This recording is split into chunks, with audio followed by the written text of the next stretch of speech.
ഇന്നിപ്പോൾ സമൂഹം അനുഭവിക്കുന്ന വലിയൊരു പ്രശ്നമുണ്ട്. മക്കളിങ്ങനെ കുറച്ചൊക്കെ വലുതായി വന്ന് കുട്ടികളൊക്കെ ഇങ്ങനെ അത്യാവശ്യമായി, ഒരാൾ അക്കരമ്മ പോയി അത്യാവശ്യം കുഴപ്പമില്ലാത്തൊരു ജോലിയായി, ഒരാൾ ഇക്കരമ്മ പോയി ഓനും തിരക്കടില്ലാത്തൊരു മട്ടായി, ഒരാൾ നടുവിൽ സൂപ്പർ മാർക്കറ്റും തുടങ്ങി ഓനും കുഴപ്പമില്ലാത്തൊരവസ്ഥയായാൽ ഓരോ മൂന്നാളും കൂടിയിട്ട് ഉമ്മയും കൂടിങ്ങാണ്ട് വാപ്പാനൊരു ചവിട്ടോണ്ട് ചവിട്ടും. പിന്നെ ആ വാപ്പാക്ക് ആ പേരിൽ ഒന്നിനും സൗകര്യമില്ല എന്നുള്ളതാണ്.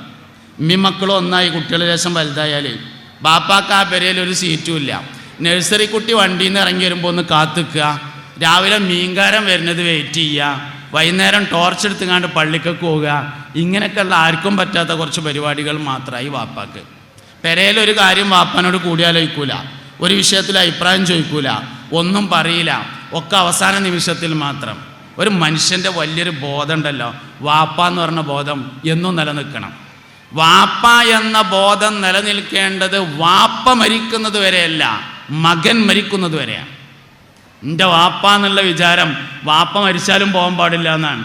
മകൻ മരിക്കുന്നത് വരെയും ആ ബോധം നിലനിൽക്കുക എന്നത് വളരെ പ്രധാനപ്പെട്ട ഒരു കാര്യമാണ്. അതുകൊണ്ട് ഇന്ന് സമൂഹത്തിൽ നിന്ന് വാപ്പ എന്നുള്ള ബോധം എടുത്തു പോകുന്നുണ്ട്. ഇമ്മാനെ പറ്റി എല്ലാവരും വയലറിയലുണ്ട്, അതുകൊണ്ട് ഞാൻ വാപ്പാനെ പറ്റി പറഞ്ഞു എന്നേ ഉള്ളൂ. വാപ്പ വളരെ പ്രധാനമാണ്. അനഫി മില്ലത്തി അബി ഇബ്രാഹിം, എൻ്റെ വാപ്പ ഇബ്രാഹിമാണ് എന്ന് ഹബീബുന റസൂലുള്ളാഹി സല്ലല്ലാഹു അലൈഹി വസല്ലമ തങ്ങൾ പറഞ്ഞതായി കാണും. യാ അയ്യുഹല്ലദീന ആമനൂ, യേ സത്യവിശ്വാസികളെ, ഇന്നാ ഖലഖ്നാകും, തീർച്ചയായും നിങ്ങളെ ഞാൻ പടച്ചിരിക്കുന്നത്, മിൻ ദക്കരിൻ വ ഉൻസ, ഒരു പുരുഷനിൽ നിന്നും ഒരു സ്ത്രീയിൽ നിന്നുമാണ്.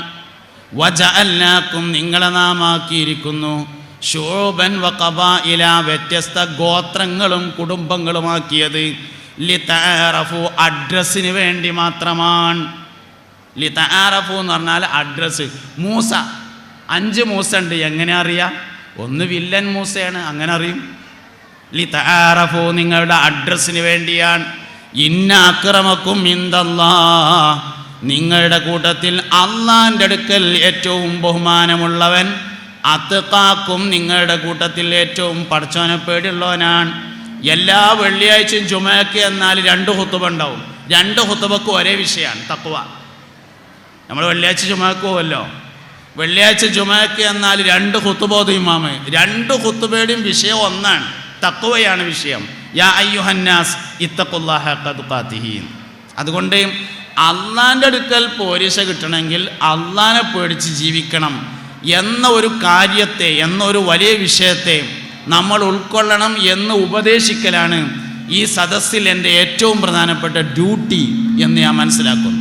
അത് വ്യക്തിപരമാണ്, അത് കുടുംബപരമാണ്, അത് സാമൂഹികമാണ്, വളരെ പ്രധാനപ്പെട്ടതുമാണ്. മനുഷ്യന് ഒരുപാട് ബന്ധങ്ങളുണ്ട്. സാമൂഹികമായ ബന്ധമുണ്ട്, കുടുംബബന്ധമുണ്ട്. കുടുംബബന്ധം വളരെ പ്രധാനപ്പെട്ടതാണ്. ഒരു കുടുംബം രൂപപ്പെടുന്നത് ഭാര്യയിൽ നിന്നും ഭർത്താവിൽ നിന്നുമാണ് എന്ന് നമ്മൾ പറയും. ഒരു കുടുംബം രൂപപ്പെടുന്നത് ഭാര്യയിൽ നിന്നും ഭർത്താവിൽ നിന്നുമാണ്.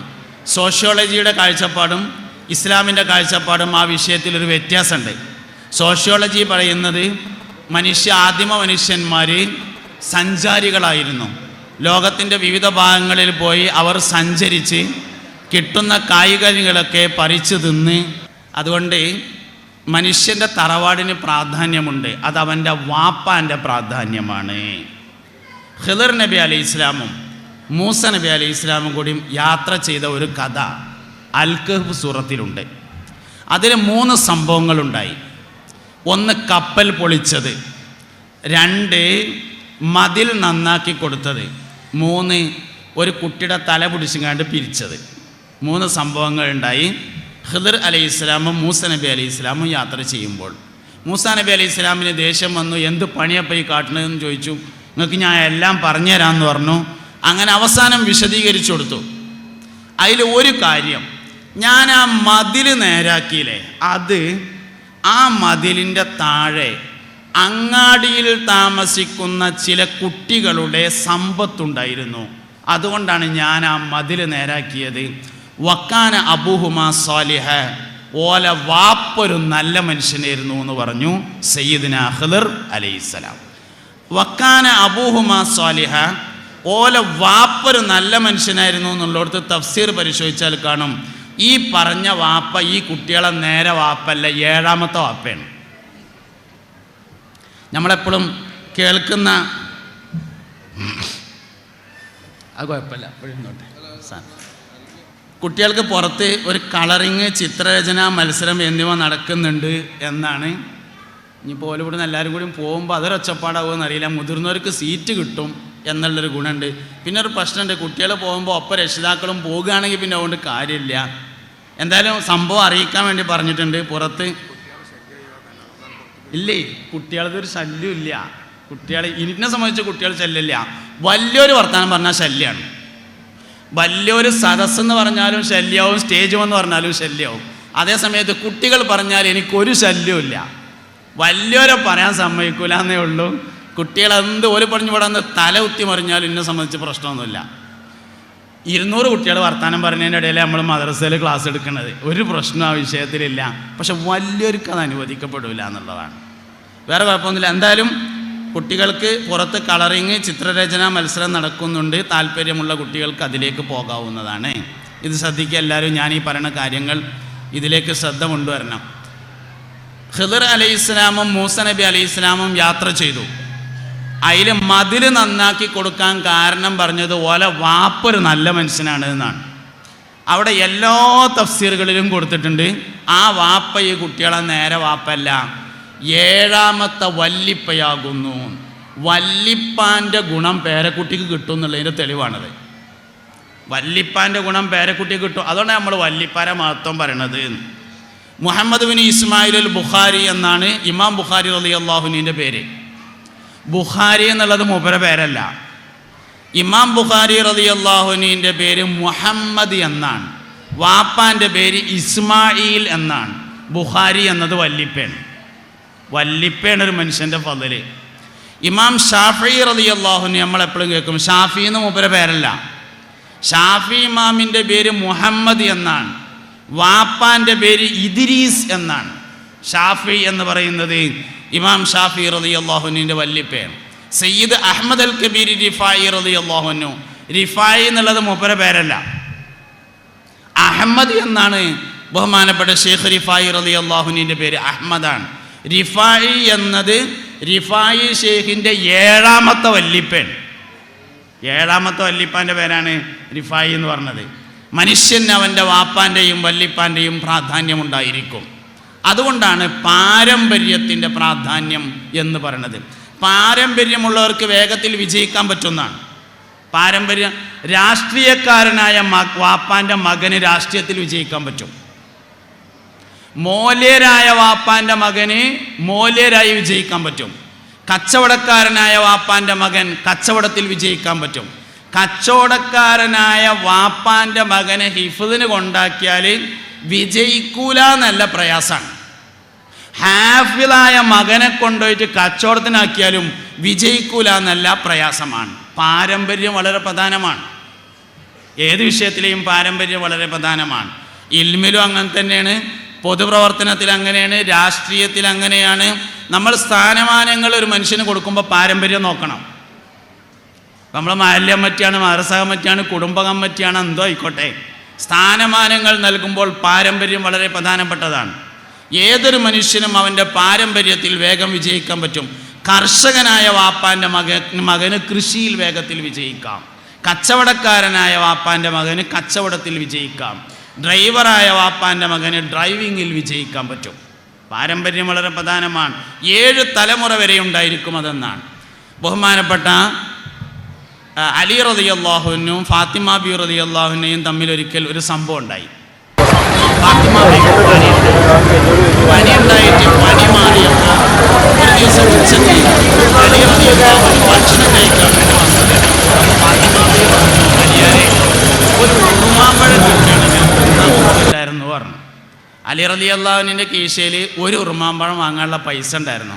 അപ്പം ഒരു ചോറയ്ക്കായി ഇരിക്കണോടത്തുനിന്ന് മെല്ലെ നീച്ചിട്ട് അങ്ങാടിയിൽ പോയി ഒരു ഉറുമാമ്പഴം വാങ്ങി.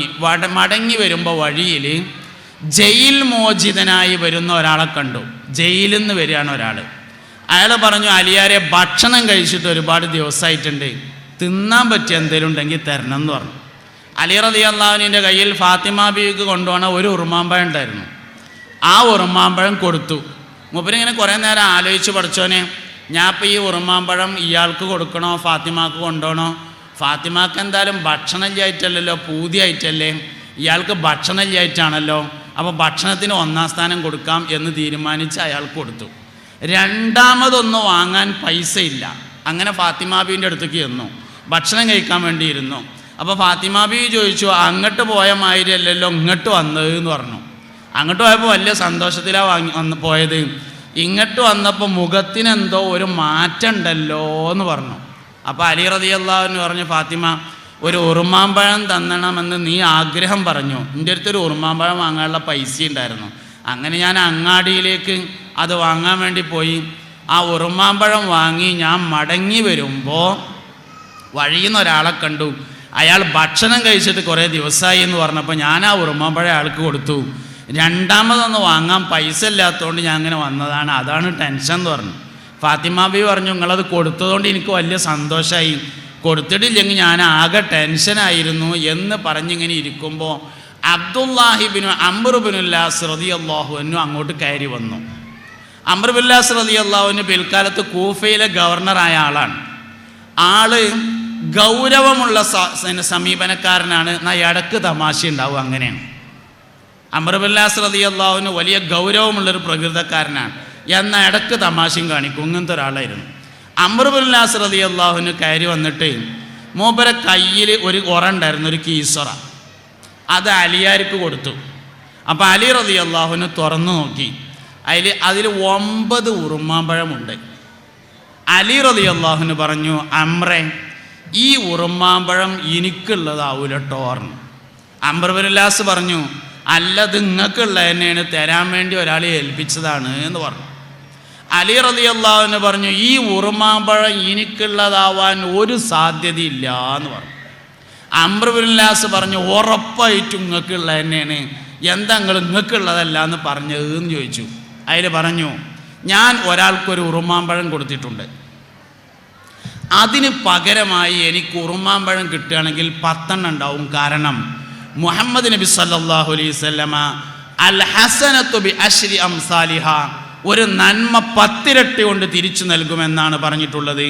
9 ഇരട്ടി കൊണ്ട് തിരിച്ചു കൊടുക്കൂല, മുഹമ്മദ് നബിക്ക് തെറ്റൂല എന്ന് പറഞ്ഞു അലി റളിയല്ലാഹു അൻഹു. ആ സമയത്ത് അംറുബിനുൽ ആസ് റളിയല്ലാഹു അൻഹു ഒരു ഉറുമാമ്പഴം ഇങ്ങനെ പിന്നുക്ക് പിടിച്ചിരുന്നു. അതും കൂടിയാണ് കൊടുത്തിട്ട് പറഞ്ഞു, നിങ്ങൾക്കുള്ള തന്നെയാണ്, 10 എടുത്തോളി എന്ന് പറഞ്ഞു. ഈ സംഭവത്തിൻ്റെ വിശദീകരണത്തിൽ കാണും, ഒരു മനുഷ്യൻ്റെ ജീവിതം 7 തലമുറ പിന്നിടുന്നതിൻ്റെ മുമ്പ് 10 ഇരട്ടി കൊണ്ട് തിരിച്ചു ലഭിക്കും എന്ന്.